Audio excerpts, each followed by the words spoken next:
I would like to welcome you all. I'm very glad to see you to the second of this spring lecture series of the Center for Children and Families. If this is your first time to come to the series, welcome. And if you are returning, I'm glad to have you back. We will have a couple of more lectures this spring, and they're all exciting. The theme this spring is development in relationships. And we are, as we always do, featuring faculty, associates of the Center for Children and Families who are bringing their research expertise and knowledge of children and families to the public. And we hope that many of you are here visiting from outside of UT Dallas. We hope that you signed up. And I will make one other quick announcement. If you came in and didn't pick up an evaluation form, if you could raise your hand, we will get them to you. If you don't have one in hand, we have a few. So we would love your feedback and your suggestions of other topics. We're already beginning to plan for next year's series. I would like now to introduce Dr. Deborah Wiebe, who is a faculty associate with the Center for Children and Families.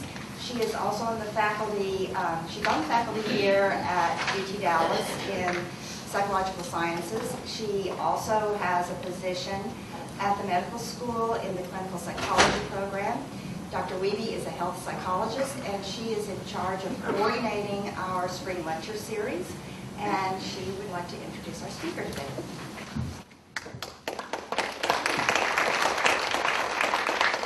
Thank you, Margaret, and for those of you who know, you just heard from Dr. Margaret Owen, who is the director of the Center for Children and Families. And one of my favorite jobs of coordinating the lecture series for the Center for Children and Families is that I get to learn a lot more about our speakers, including my colleague and our speaker today, Dr. Karen Prager. So Dr. Prager received her master's in educational psychology from UT Austin, and then she went on and completed her PhD in counseling psychology, also from UT Austin, in 1977 after completing an internship at the Ohio State University. Shortly thereafter, she came to UT Dallas, so she is a long-term member of our faculty and of the university community, and has made contributions in many ways. She is a professor in the School of Behavioral and Learning Sciences, as well as the School of Interdisciplinary Studies, and for the past 10 years, she has been the program head of the Gender Studies program. She's a licensed psychologist and is a diplomate in couples and family psychology. And in addition to her roles at the university in terms of conducting research and teaching, she has continued to maintain a clinical practice so that she brings sort of a real wealth of knowledge, both from the theory and research side of things, but also is able to ground that in a lot of experience in working with couples and families. Her research is fascinating and focuses on understanding couples' relationships and intimacy and what goes wrong and what to do in the context of marital distress. She has many publications and book chapters, as well as a book on the psychology of intimacy that she has written. So we're really fortunate to hear from her today, and I'm fascinated about this topic on when couples become parents, how to keep your marriage strong for your child. So please welcome Dr.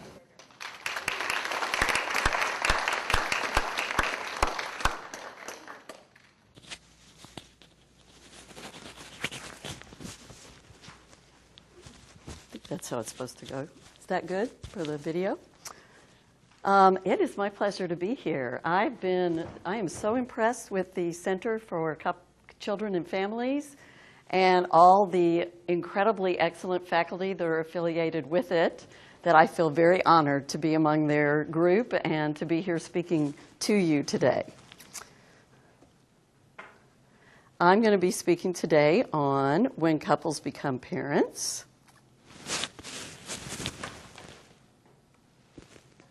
And can everyone hear me? Okay, good.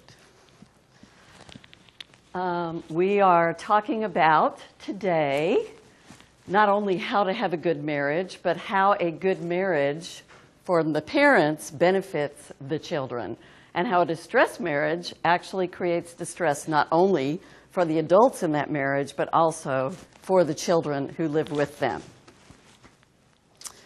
I thought I would start by talking about divorce. A lot of you have probably heard that divorce is hard on children. And a lot of people, certainly in my practice, certainly in my classes, will say, you know, it's hard to imagine anything worse than a child having to go through a divorce. So I thought we would start there because we know quite a bit about the effects of divorce. In fact, in 2001, Mavis Hetherington completed or gave an interim report on a 20-year study of divorced families looking at the outcomes for children. And I should say that 20 years before, when she was studying them while everybody was going through a divorce, not only the parents, but the kids, she found that there was a lot of distress in the kids and a lot of problems in school and problems with friends and, you know, depression and acting out and all the things that we think of as kids having problems with. But at 20 years, she found that nearly 80% of those problems were nowhere to be found, that these kids actually seemed to be fine. Now, I don't know about you, but the other 20% are certainly a concern. But if we think about 20% and then we look at the number of children with psychological disorders who come from two-parent as opposed to divorced families, we see that 85 to 90% of children with psychological problems actually come from two-parent families where both parents are living together. So it actually turned out to be not as bad as we thought 15 or 20 years ago, the impact of divorce. That doesn't mean that I'm going to recommend to anyone that they get a divorce because it has no impact on the kids. It does. And the short-term impact seems to be, you know, pretty devastating for children.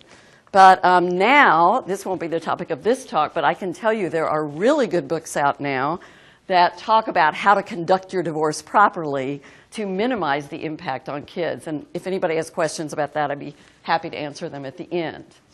I thought I would give you this quote from Paul Amato at the Penn State University, who sums up the research on children of divorce and children with married couples in this way. He says, on average, children thrive best when they grow up with two continuously and happily married parents. Almost all of the available research supports this claim.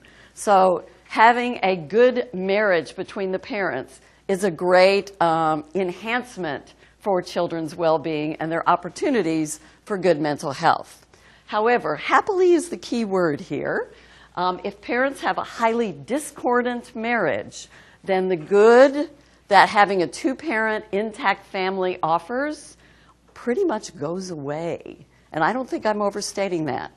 So let's take a look at what we know about marital discord and kids. First of all, why would that be? Why would unhappy parents, unhappily married parents, create psychological problems for children? And one thing that we have learned through a number of decades of research is that marital discord and children's well-being are inextricably linked. That is, children affect parents, parents affect children. And it's definitely a two-way street. So even though we know that parents are unhappy when their marriage is not happy, we are learning more and more that it's very hard for children to be happy under those circumstances also. In fact, and this is what most people do not realize, marital conflict is actually a better predictor of children's well-being, children's adjustment, children's psychological sort of mental health, I should say, than being divorced or not divorced. That is, if you want to make a prediction about which kids will have problems, knowing whether their parents engage in a lot of conflict is a better predictor. It's more strongly related than knowing whether their parents are divorced or not. So let's take a look at that research. First, let's look at some of the children's problems, this is most of them, that have been shown to be associated with marital discord. And we'll just go through this quickly because I think you can see the list. When we talk about kids' problems, we talk about internalizing problems versus externalizing problems. The internalizing problems have to do with taking angst and stress and turning it on yourself, not expressing it necessarily outwardly. And some of the signs of internalizing problems are children's depression, children's anxiety disorders, low self-esteem, sleep disturbances. In younger children, children who, let's say, have been potty trained, you will see it in bedwetting, okay? Kind of a regression back to a younger age. In fact, we're learning more and more that depression, which we used to think of as an adolescent and adult disorder, does in fact affect children. We're really just starting to learn more about that. The other kinds of problems that kids can have we call externalizing problems, which means that the kids take their stress, their angst, their unhappiness, and they throw it out onto the people around them. And in this case, we're talking about acting out at school, acting out at home, oppositional behavior, defiant behavior, and truancy. Other problems that children who live with marital distress will have, their parents' marital distress, aggressive behavior, higher levels of that, rejection by peers, self-isolation, and poor social skill development. That is, these kids may get left behind by their peers because they don't know how to get along, basically. And then finally, academics. A drop in grades is often one of the most obvious signs that a child is having difficulty.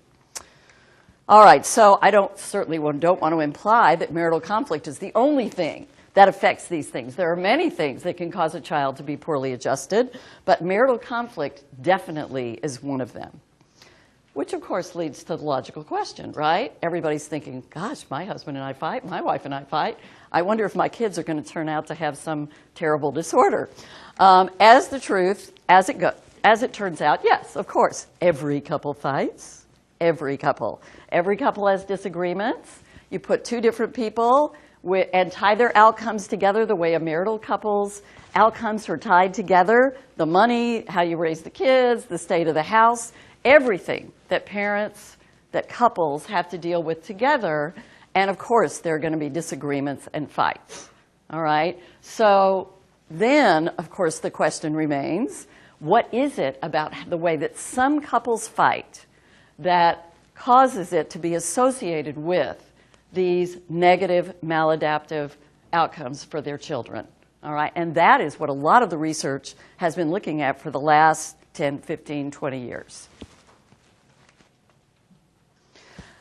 The research has indicated that there are two separate pathways, really two related pathways, by which marital discord in the parents' relationship can affect the child's well-being. And there's a direct path and an indirect path. The direct path says that marital conflict itself is stressful for children. It's stressful to live around marital conflict. It's stressful because of the way children think about themselves in relation to the marital conflict. Marital conflict itself is stressful. But there's also an indirect pathway which exists because marital conflict makes it much harder to be a good parent. And there are certain parenting practices that have, in the research literature, shown up over and over again as being more common in distressed couples than in non-distressed couples. And these parenting practices have negative effects on the children who are subjected to them. So let's take a look at that. Why do we have a direct path? A couple of reasons. One is there's an emotional contagion effect here. We know that human beings catch emotions. And the more sensitive we are and the closer we are to the people who have those emotions, the more likely that we are to catch their feelings. So when mother is depressed, for example, often the kids get depressed themselves.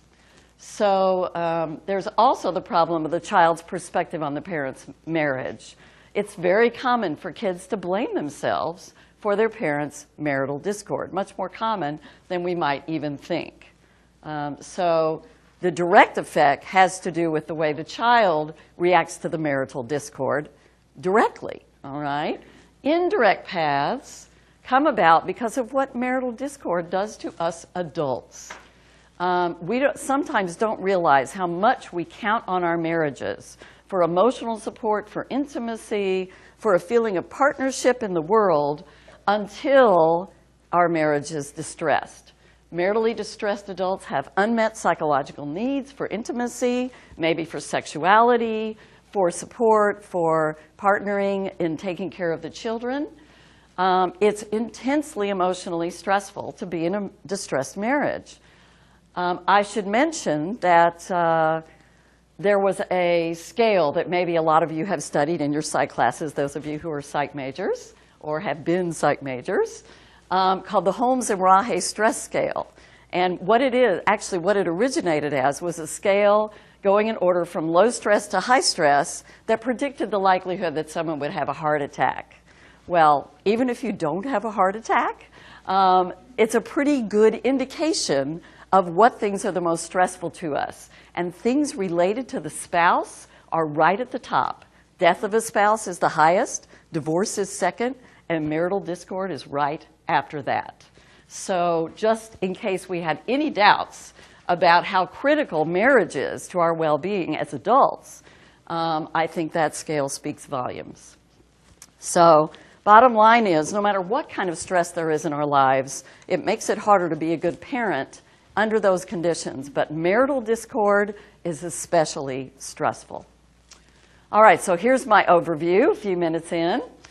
I'm going to do three things. I'm going to tell you a little bit, not a lot, I won't go too much into it, about the research that shows how marital discord directly affects the outcomes for children, direct effects of marital discord. Second, I'm going to talk about three parenting styles that are more frequent when parents are living in a discordant marriage. And then finally, I'm going to talk about what we know about what predicts good marriages versus discordant marriages. And we also know a lot about that now. So let's get started. All right, we're first talking about the direct effects of marital conflict. And what we find, of course, is that because every couple has conflict, what we're looking for is particular characteristics of conflict that predict children having negative outcomes. Some of the direct results of marital conflict that we've been able to observe in children are an increase in aggression, externalizing problems like anger, hostility towards others, discipline problems, and so on, and then negative emotional responses. A child who's just more negative in what they say and what they do, in their outlook on life. Okay? And this is from a review by Cummings and Marital, who actually, with some of their colleagues, just published a book last year on child outcomes in marital distress.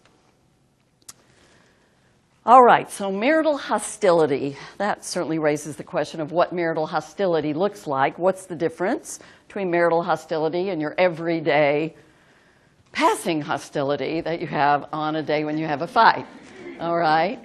Marital hostility, we think of it as kind of a chronic state of ill will toward the spouse, a chronic state of ill will. And indeed, when we talk about hostility, that is what we mean by it.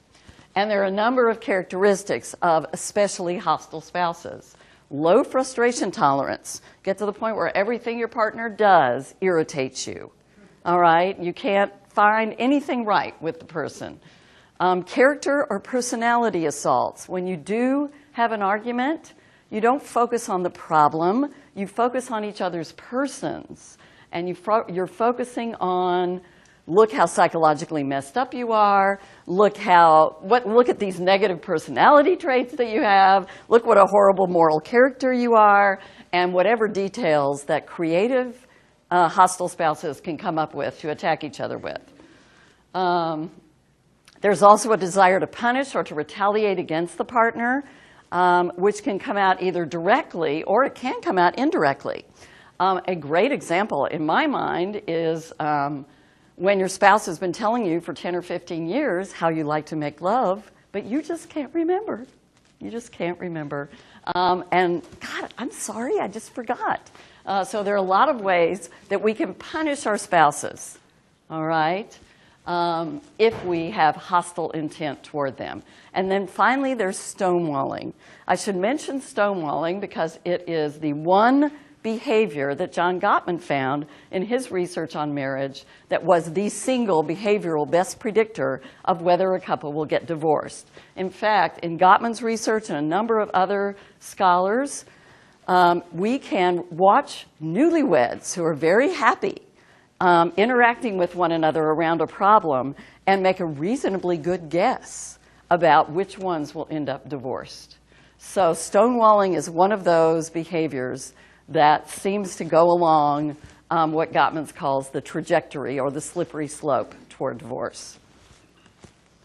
I should mention that stonewalling is a kind of silent dismissal.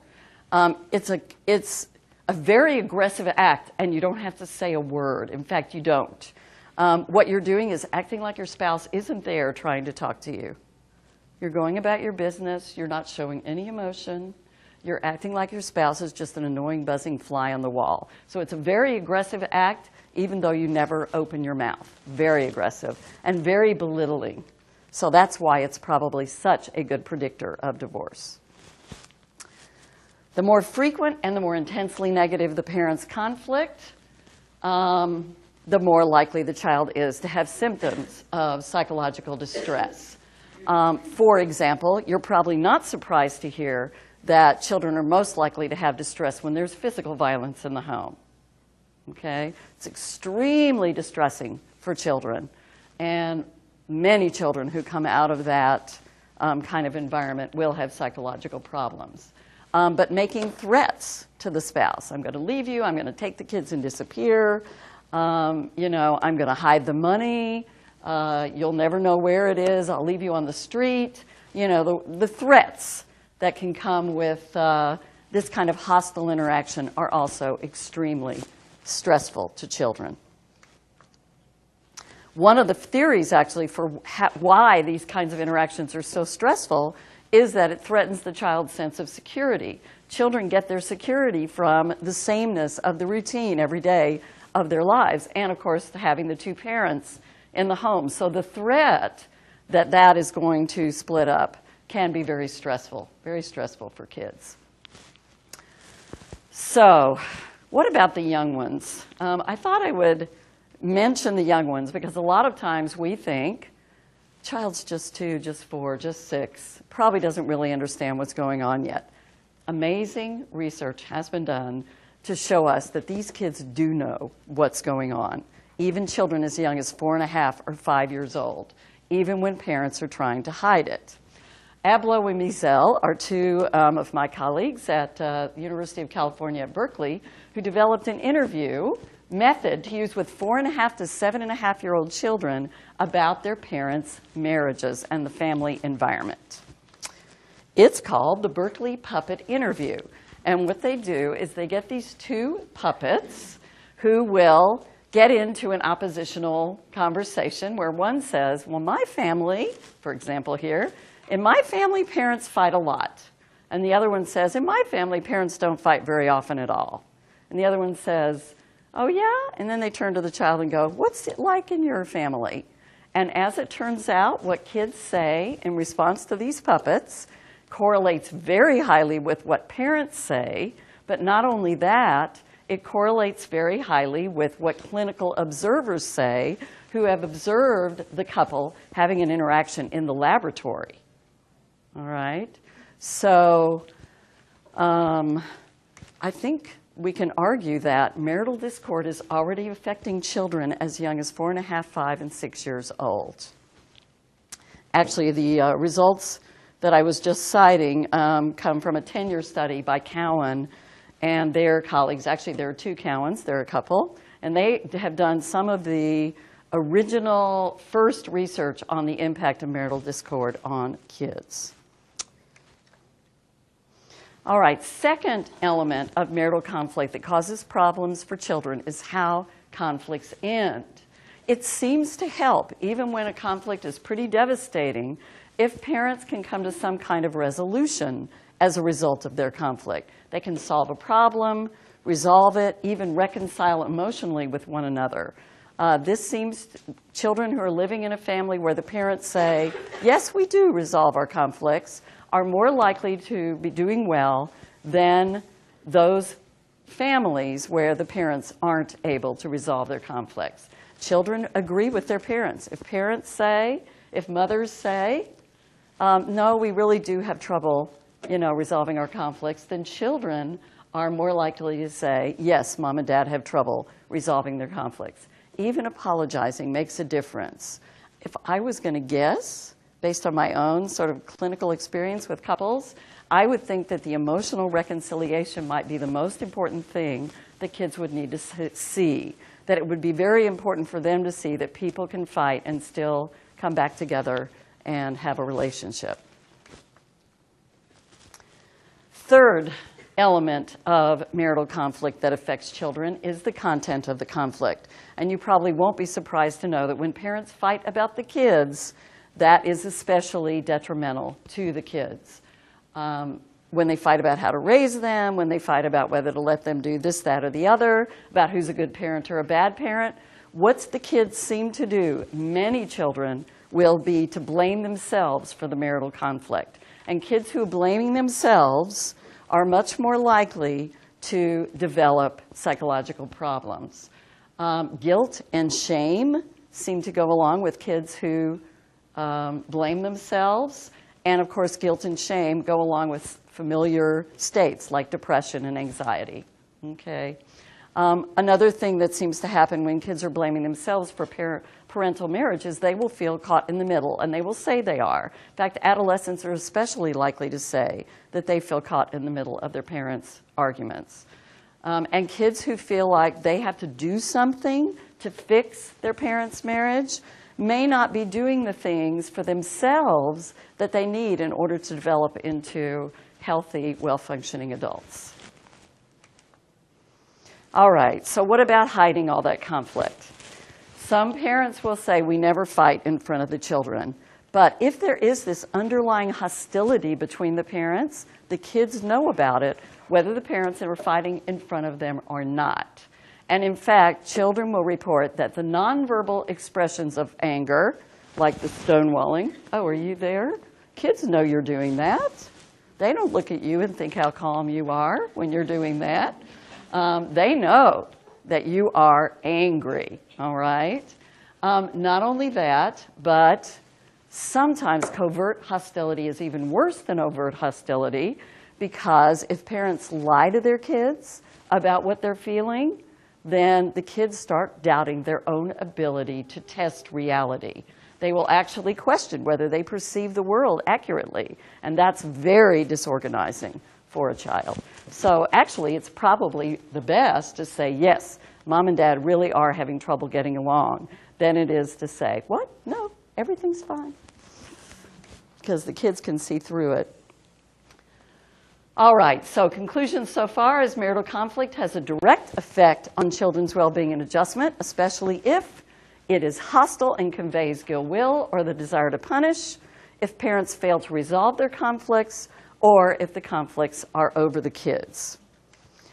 All right, so let's talk about the indirect path, which is the parenting problems that parents who are engaged in a discordant marriage end up having. And there are three problematic, actually, let's start with the two processes by which marital conflict can affect parenting. One is the spillover effect. If you are in a hostile state with your spouse it's hard to suddenly switch into calm and mild when you're with your child. So some of that anger and negativity and hostility can spill over into the parent's behavior with the child. The other is the compensatory effect. Maritally distressed people are some of the loneliest people out there, all right? And actually, it's a truism that some psychologists will say that the best thing is to be in a good marriage, but the second best thing is not to be in a bad marriage. You know, the second best thing is probably to be on your own. And so there's a compensatory effect that distressed partners are likely to get into, which is to try to get the child to meet their own needs. So let's look at 3 different ways that that happens. One of the things that the research on children and parenting, on marital distress and parenting, actually focus on is something called boundary violations, which is a little bit of a fuzzy concept that includes 4 different kinds of problems. And let me tell you first about what a healthy family looks like, and then we can look at what happens when parents cross these boundaries. In a healthy family, there are clear family roles. Parents and children have different roles in the family, and everybody knows that parents are in charge, okay? Their developmental differences between children are respected. And in particular, young children are allowed to be young. They aren't pushed to be more mature than they can be at their age. And older children are not infantilized in order to keep mom or dad company. They are not held back from being the growing person that they are.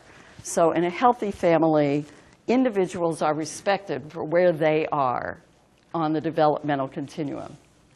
Third, parents turn to one another or other adults or family members when they need comforting and reassurance and support rather than to their children. Okay, now, you know, again, this is all a matter of how much, right? Every once in a while, it might be really nice to get support from your kids. But when your kids become your main source of support, that puts a burden on children that children are not really ready to handle. And then finally, fourth, an appropriate balance between closeness and intimacy on the one hand and being one big happy family, and autonomy and individual uniqueness on the other, that each person also has their own life outside of the family. And of course, the older the children get, the more true that is. All right, so these are the characteristics of healthy families. Now let's look what happens when parents violate these boundaries. And there are 3 ways, mainly, that parents seem to do this when they're involved in marital discord. One is via intrusiveness, one is via what's called parentification, and one is called hostile spousification. Yes, these are made-up words, made up by psychologists. Okay. All right, intrusiveness is a kind of manipulation where the parent tries to get the child to think and feel the way the parent wants the child to. Of course, parents monitor kids' behavior, right? But trying to force the child to think and feel in a particular way is considered intrusive. And it seems to be a compensatory strategy for a despondent parent who needs their child to be with them in a particular way. Okay? Children who have intrusive parents have been shown to have all kinds of problems of the kinds that we've been talking about, but actually, interestingly, especially difficulty forming romantic relationships. Intrusive parents are the ones who are most likely to try to get a child to take sides, particularly once people are heading toward divorce. Intrusive parents are the ones who are most likely to try to persuade the child to take their side and to hate the other parent along with them. Again, this is to meet the parent's need and not to meet the child's need.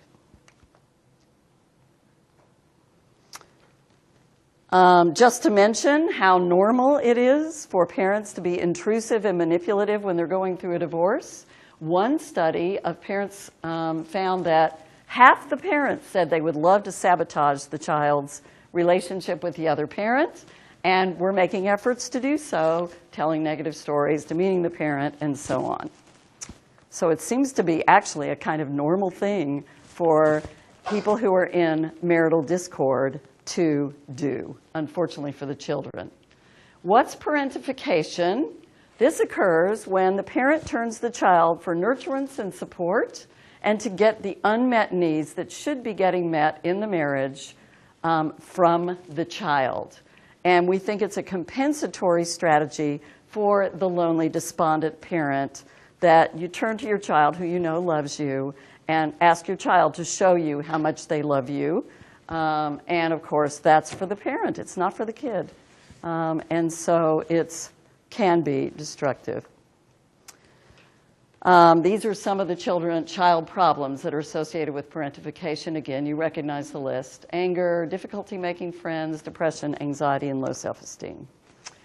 Finally, what's called spousification. This is the spillover effect, where experience and hostile interactions with the other parent spill over into your relationship with your child. And just think about how difficult it is to relate to anyone when you are so hopping mad and you feel so frustrated that you can't resolve your problems.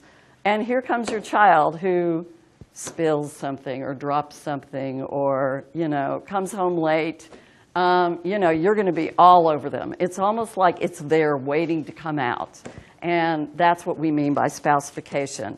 It's a spillover of negative emotion onto the children. Actually, this can be gender specific, where a mother will be more hostile toward a child or more negative toward a child than a father toward a daughter. Say it right. A mother will be more negative toward her son, and a father will be more negative toward his daughter because of a kind of projection or a displacement of that anger onto the child who is the same sex as one's enemy in the home. All right, so in sum, maritally distressed parents are more likely to intrude on their children, to try to take from their children things that children are usually too young to provide, and create problems for those children. All right, I want to spend the rest of the time today, now that you know the research on just how detrimental chronic marital discord can be on children, to talk about how to prevent it and how to treat it. Let me mention, too, that I wanted you to hear about some of this research because I do think there's too much emphasis out in the world on divorce and its negative impact, which I'm not denying, and not nearly enough on marital discord. And it may be that, divorce is like considered a sin or something else in some corners, but there's no question but that sometimes divorce is the best thing for the kids, even though it will be very hard for them going through it. It's kind of like surgery in that way. You remove something that's bad and you feel really bad for a while, but then afterward it's better. Okay, so let's talk about what we know about marital distress. We actually know quite a bit about that. And one of the things I can recommend is, if you're not married, and I know a bunch of you aren't, is to prevent marital distress by choosing the right partner. Now, this is not actually as easy to do as it sounds. But here are some ways you can check each other out when you're getting to start thinking about marriage, all right? How do you feel about extended family? Actually, one of the biggest areas of conflict between people from different cultures is extended family, all right? Even subcultures in this country have different views about the obligations of extended family. I'm thinking about a woman, and I'm thinking she was either from Mexico or Puerto Rico, and it's been many, many years since I've worked with her, so I can't remember. But she and her husband had the worst fights about the level of obligation that she felt toward her mother. She felt obligated to visit her mother 5 days a week when her mother wasn't feeling well, which was most of the time. And her husband just could not relate to that. He was, Anglo-Saxon, English origin, like a lot of people in this country, and could not relate to her visiting mom that often. But she said, he just doesn't understand. I am obligated to do this. She didn't even particularly want to do it 5 days a week, but he it was causing a lot of discord in their marriage. Finances. Biggest thing I hear over and over and over again in my practice is arguments over, are we more focused on saving or more focused on living for today because we might die tomorrow? And this is a bitter source of argument. Why? Because for people who want to save their money, this is a very important source of psychological security. And I think the people who say, want to spend now and say, we'll save later, or you want to save too much, we can hardly live, don't totally get the level of security that people who want to save need from having that money in the bank or the stocks or whatever it is. Raising children. We've already talked about how damaging that can be for children when parents argue about that. Spending priorities. When we do have the money, what do we spend it on? Can be very, very stressful. Vacations. How often do we take them? How much do we spend on them? Where do we go? Religious and cultural values. I've mentioned that already. Young people often think, oh, religion, who cares? I don't believe in a deity anyway. And then 15, 20 years later, they find religion, all right? And so then suddenly it becomes a big issue. What you want from your spouse and what is an ideal marriage. And I mentioned particularly sex roles. One of the things we know that predicts a great amount of distress, particularly at the transition to becoming parents. In fact, I believe that our own Margaret Owen did some of this research on the fact that sex roles become more traditional when people have a child. Suddenly, a couple that shared and shared alike will find themselves slipping into these very traditional sex roles, and oftentimes the women who get the lion's share of the child care under those conditions get very unhappy in their marriages. And their satisfaction is especially likely to go down. Women who expected a kind of 50-50 sharing, who suddenly find their spouses are saying, but you're the mother, can become very unhappy. Prevention of distress. All right, so let's say, okay, you've met the person, and you've gotten married, and you've had a child. All right, you're already there. Too late to have those conversations that I just talked about. So what can you do now? All right, you've got a baby, and both of you is intensely preoccupied with just learning how to take care of this child. One of the things that we know is that couples who don't take care of their marriage while the children are coming may very well find themselves maritally distressed later on. For example, couples should always have couple time and should always remember that they're a couple and were a couple before they had children. It can be a great source of distress when they lose the intimacy that they had when they were a couple without children. And many couples think it's selfish and unnecessary to make couple time because their children need them so much, right? Their children are so needy, it's hard to think that couple time is important. But actually, it's part of what maintains the stability and security of their home for their children, okay? Use babysitters. I recommend babysitters to couples all the time. You wouldn't think it would be that controversial, but it is. Often, couples will argue about whether they should ever leave their children with babysitters. Absolutely, you must. You absolutely must. Maintain the sexual relationship. Actually, women in particular can lose interest in sex when they're holding a baby, 24/7, all right? And suckling a baby and having all of this contact. What they really want is just for no one to touch them when they finally put the baby down. So totally acknowledging that as the children get older, don't let it be a habit to say, sex is on the back burner and at the bottom of the list.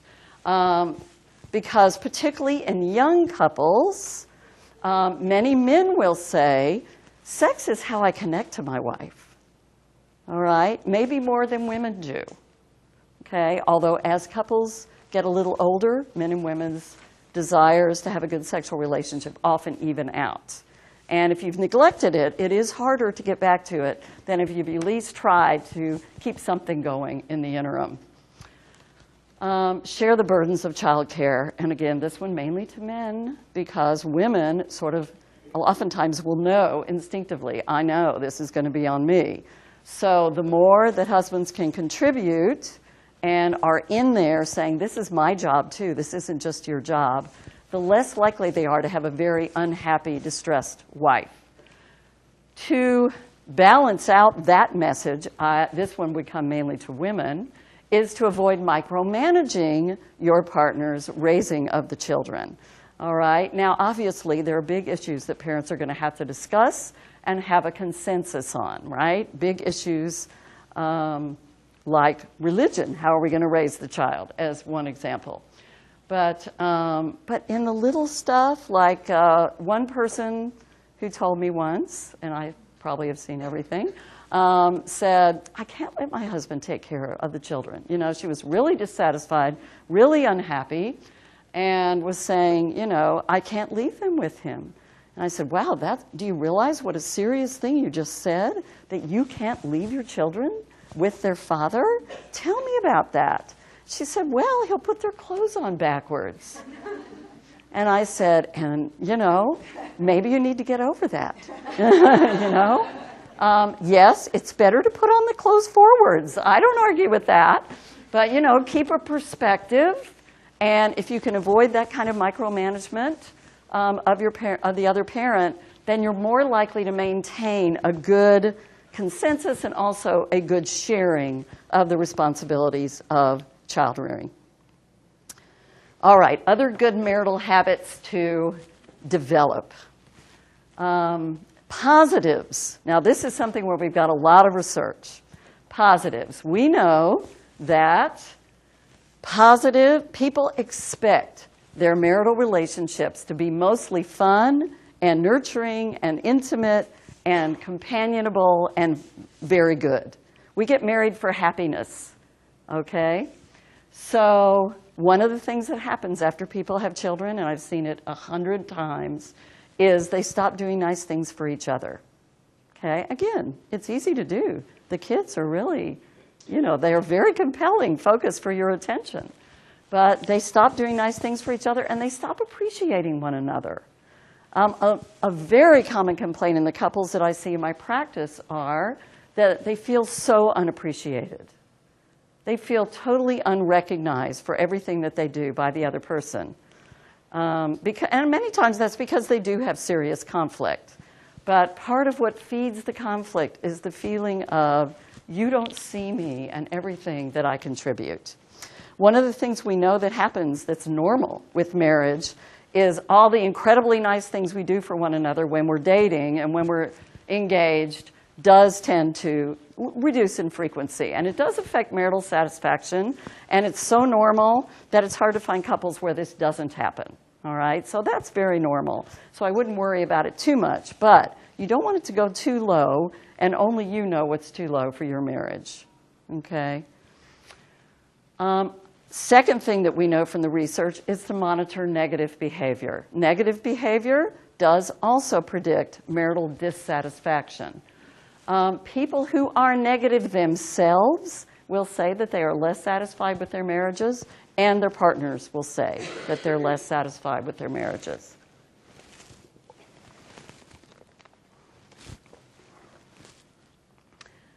So what's negative behavior? Complaining, kind of what I call kvetching, you know, just kind of a low grade, isn't life awful, you know, look at the news, look at the bills. Some of us really have to monitor that very closely too. But it's kind of a low grade depression almost. And we know that depression is very hard on marriage and on children. So depression is like the common cold of mental disorders. You know, at any given time, we think maybe as much as 10 to 12% of the population may be depressed. So if you are depressed, I would just say get it treated. It is also the most treatable of psychological disorders. Whether you want medication, whether you want to skip medication and go for therapy, it's very, very treatable, both in the short term and the long term. You can learn to prevent your own depressions. So it's such a pervasive influence on marriage that I say get it treated. There is a danger zone that's been noted in the research on marriage, and that is, I think I mentioned a minute ago, that people really expect their marital relationships to be positive. As it gets closer to 50-50, 50% positive, 50% negative, the marriage is moving into a troubled time. We find that having 50-50, well, it's half positive, is not good enough to keep people happy in their marriages. And in fact, an interesting thing happens, and that is that you begin to define your relationship differently as you go over that 50% mark and start thinking, I'm in an unhappy marriage. So as you start getting closer to that, you actually redefine your relationship. So positives are good, and trying to minimize the negatives is a good thing. John Gottman, in his research on marriage, found that day-to-day things are much more predictive of a good marriage than the big events like the vacation to Europe. Okay? And he called one of the most important day-to-day behaviors something he called turning toward your spouse. Okay? And this is an example he gave, actually, the last time I heard him speak. He said, you know, my wife got up the other morning and she was saying, you know, I had the funniest dream last night. And he was like in a big rush to get to work because I had an 8:30 meeting or something. And he could have very easily said to her, let's talk about it later. Okay? But because he knew about his own research, he said, oh, really? Tell me about it. I hope you don't mind if I'm kind of getting ready, but I'm listening. Okay? So he didn't dismiss her. It was just a little thing, right? Probably wouldn't have even fazed her. But he said that is amazingly predictive of marital satisfaction, that kind of willingness to pause and really give your spouse some attention when they say something. All right. Also important is maintaining intimacy. This means that your partner is your confidant and knows sort of your day-to-day thoughts and feelings about things. You participate with your partner in maintaining a sex life, and that also includes affection, kissing. A lot of the couples that end up in my office haven't kissed each other goodbye, and they can't even remember when. And those are some of the most unhappy couples, the ones who are not showing that kind of affection. And of course, you can see how there would be a two-way influence here, right? If you have hostility in your marriage, you don't feel like kissing your spouse goodbye. So, you know, there's a cause and effect that, you know, we have to kind of wonder about. We can't be 100% certain. And I always say, don't give all your affection to your pets and your children. I'll never forget a friend of mine who said, when my husband comes home, he goes to our dog. And he says, oh, you're so cute, you're so wonderful, and look at your little ears. And he rubs the face, and he rubs the fur, and he's all over that dog. She said, I'm standing there thinking, am I furniture or what? Okay, so try to remember that your spouse is there. Okay, it always helps. And I want to tell you about a new study that just came out last fall that I thought was very interesting. To put it in context, and how are we doing? We are almost out of time. Put it in context. This study was done when this study was done in the context of research on marital conflict. Because we know how destructive hostile marital conflict is, most of the research on marital distress and divorce focuses on conflict. And so some of my colleagues, I think they're at UCLA, most of them are, did a study in which they said, but what about intimacy and support? And it just so happened that the first year of these couples' marriages, they had done a videotape, not just so happened, it was very carefully planned, they had done a videotape of the couple trying to discuss a problem and the couple trying to, or supporting one another in some kind of a interaction. So they had these on videotape. They had them rated for amount of positiveness and amount of negativity in the interaction. And what they did, oh, here's the details. They followed 172 newlywed couples for 10 years to see what would predict marital satisfaction or divorce at the 10-year point. And they observed, I did that twice, didn't I? Okay, so here's a picture. Really interesting findings. First of all, they found that negativity in the problem-solving interaction was predicted by a lack of positiveness in the intimate supportive interaction. So the less positive and the less effective the support, the more likely they were to interact negatively in problem solving. Whereas if you turned it around and tried to predict the intimate interaction from what was going on in the problem conversation, you didn't get any prediction. Okay, so it was definitely from intimacy to conflict. And we already know from decades of research that the quality of problem solving is one of the best predictors of divorce, okay, or satisfaction. So I think we're beginning to get data to indicate that intimacy and support, if there's a problem there, then it may be just that much harder to deal with the disagreements and the conflicts. You don't have the same kind of goodwill toward your partner, and so what may end up happening is the problem solving becomes more and more negative until there's nothing much left to salvage. Okay. One last bit of advice, and then I promise I'm done with advice. And that is to accept that you and your partner are two different people. One of the things that I see most frequently in my practice is couples trying to change the way each other thinks and feels. In fact, I wouldn't be surprised to find out that the people who do that to their children are also doing that to one another.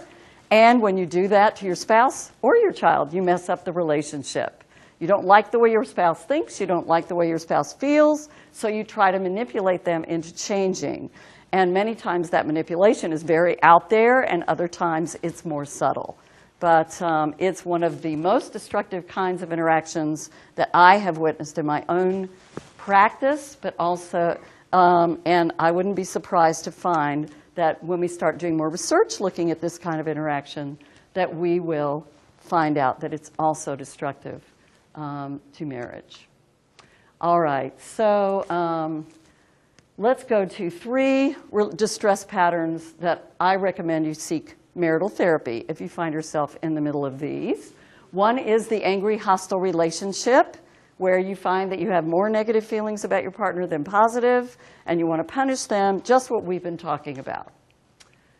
Second is the devitalized relationship, because this also can predict negative interaction, negative conflict, where you're finding that your relationship is just like a roommate that you happen to have been in love with a few years ago, but now there's no meaning that you get from it, no sense of purpose, not much positive activity. It's just kind of there. And third, the stormy relationship, where your relationship is so up and down with super highs and super lows that you end up being ambivalent about being in the relationship most of the time. Now, when I talk about when to seek marital therapy, I'm talking about chronic problems here. Anybody can have a hostile day or even a couple of days. But when you say, yeah, but I've had a couple of hostile days every day for the last 6 months, then you're talking about something that you might want to get treated in marital therapy. So concluding thought is that to all of those devoted, loving parents out there, all right, who are so devoted to their children that they think they can put themselves and their marriage on the back burner, I want you to change your thinking about this. This is very overt a manipulation, isn't it?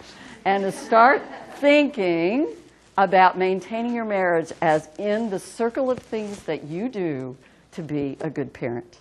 Thanks.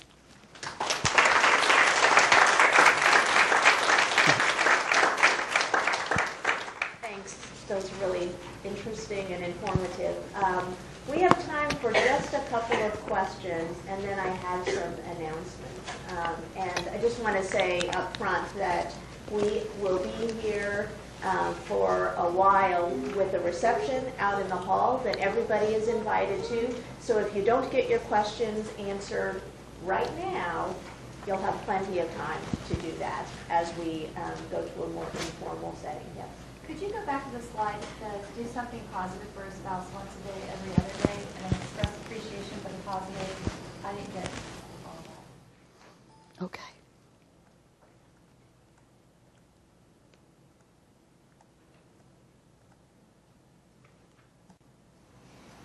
We do also we have a videotape of this, and we will put the videotape on the Center for Children and Families website, as well as the slides up here. So if you end up wanting to access this later, there's a lag time, but it's not a long lag time. It might be a month.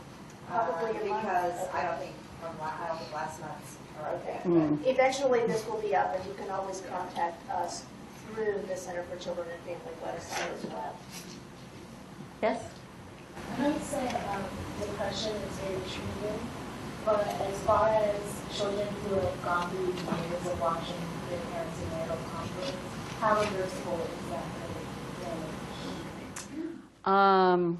You mean you know that you've been hurt by it, and so what do I do now as an adult? Well, I'm a great believer in therapy. You know, I do it, so I think it's great.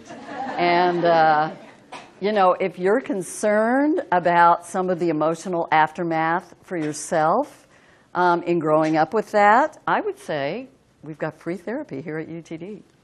Psychologists, licensed, social workers, you know, really good people. So either in our counseling center or our women's center, we have excellent therapists. So I would say go talk to somebody and see sort of, you know, what comes out of that. It can be very helpful in terms of sort of coming to terms with what you grew up with and starting something new for yourself, because you definitely can. Yes? I didn't see your time, so I apologize if you addressed that slide. But we're talking specifically today about marriage. Do you think finding equality in other kinds of partner relationships, maybe where people have been together for a number of years, they're not married, or a gay or lesbian family, or other kinds of diverse family forms?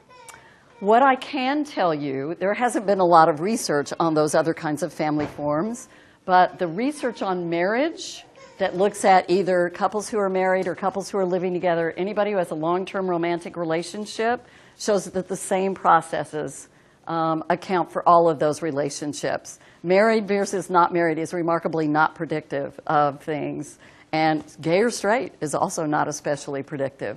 So yes, other kinds of partnerships, at least in the research that we do have, look very similar in what makes them work and what makes them not work. What would you say to a couple that has had a very strong relationship from the beginning and had a lot of conflict in their first year of marriage and had unexpected children right away, change in gender, you know, from being equal partners to stay-at-home mom? Mm-hmm. And you went through all that.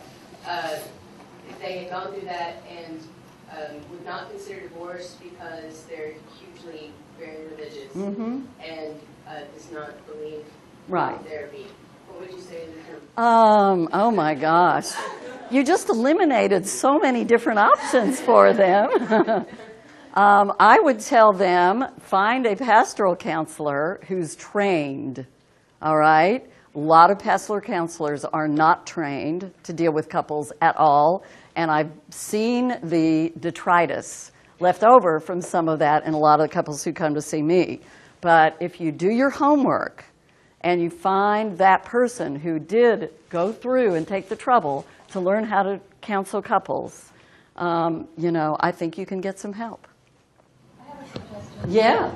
So I've met people like that, and what worked was, if they're very religious, go to the religious leader and say, put my parents on a crash course with someone who is licensed in therapy without them realizing it, and let them work together on projects and stuff. Because then the hallway comments, the comments that they make, you know, when they're working on projects together, whatever organizations they're involved in through that religious organization, will allow that counseling to happen naturally. And if it's Catholic, encourage them to go to confession. But make sure they're going to someone who has time to give them spiritual guidance Yeah. in the confession. I think And is that- licensed. I'm Or sorry. is talk to someone licensed. This is a wonderful discussion, and I don't want to cut it off. I just want to move it to the next stage. Thank you all for coming. I just want a few announcements. First, for those of you who are interested in our forum that we had to cancel in January, we have been able to reschedule it. You will receive announcements about it, but it is going to be on September 22nd. So it will be in early fall, and we're very excited about that. The second announcement is that if you are doing CE credits for today or need a certificate, make sure that you see Adrian or Lisa. There's one that you wave so that people know who you are before you leave, so you get what you need. Third, please fill out the evaluation forms and leave them with us before you leave. It's really important to us. And the fourth one is that next month, please join us. We have a discussion about peers and playmates, peer relation, the importance of peer relationships for child development, which Dr. Lisa Rosen, who just walked out the door, is going to be delivering, and I believe that's April 25th. There's our announcements out on the tape. So please join us for the reception, and Dr. Prager will be around, and we'll be able to continue to answer questions. And thank you so much for coming.